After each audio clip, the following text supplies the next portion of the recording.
investigations in yesterday's car crash and robbery at a Warwick gun shop. Warwick police tell us 4 suspects involved in the smash and grab robbery, with a potential 5th driving a getaway car. The car used to crash into the building was stolen and abandoned at a restaurant down the road.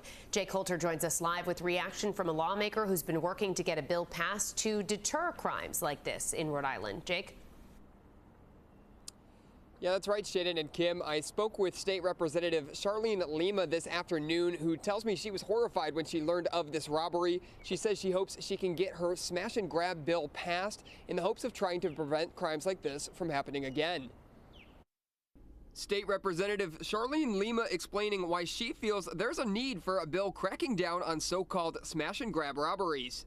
Yeah, we must send a strong deterrent message to these smash and grab terrorists because they're instilling fear in our people who should feel safe and secure, but they're fearful of these things happening. And now with this type of smash and grab in a gun store where 25 guns are missing is even more alarming. That message, a mandatory 2-year minimum sentence for people convicted of this crime. If you do this, you're going to jail, period. That's it. Don't do it here. We will lock you up. She says she's meeting with Rhode Island Speaker Joseph Shekarchi Friday to try and push the bill forward. Meanwhile, Colonel Brad Conner telling us the police believe the suspects in this case came from Connecticut, which has seen multiple instances of these crimes in the past couple months. The crime that happened in Warwick is showing a pattern or trends from other cases throughout the country, in fact, but it is similar to the case in Connecticut. It is unknown at this time if it's directly connected with the same suspects. He says the top priority is tracking down the 25 stolen handguns. First and foremost, you want to get those guns back. You want to keep them off the street. They've all been entered into a national database, so if they're using a crime, we'll know.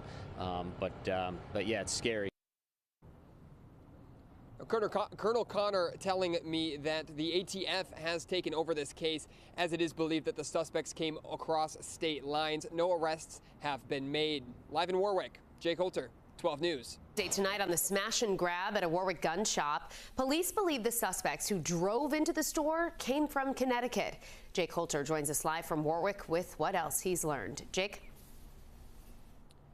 Well, Shannon, I'm told that police believe there are 4 suspects involved in the robbery, with a potential 5th person driving a getaway car, and the vehicle used to crash into the gun shop stolen.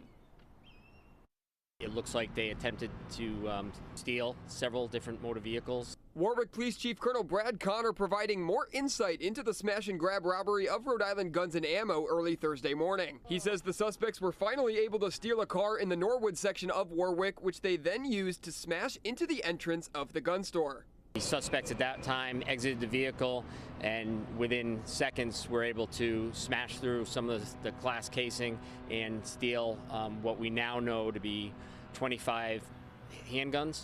Conner says they fled in that vehicle and abandoned it at Greg's restaurant just down the road. He says police believe the suspects are gone. I want the residents of Warwick to know that, we believe that these guns have been taken outside the city, and then the suspects are no longer in the area. This incident enraging State Representative Charlene Lima, who introduced legislation to crack down on the so-called smash and grab robberies back in March. Any type of smash and grab is horrifying in itself, but to learn that it was done at a gun store and weapons were stolen that could be used on our streets to hurt our citizens, we have to stop it. She wants to see a mandatory minimum sentence for people convicted of these crimes. Very simply, it would be mandatory 2 years jail. So if you commit one of these crimes, you're going to jail.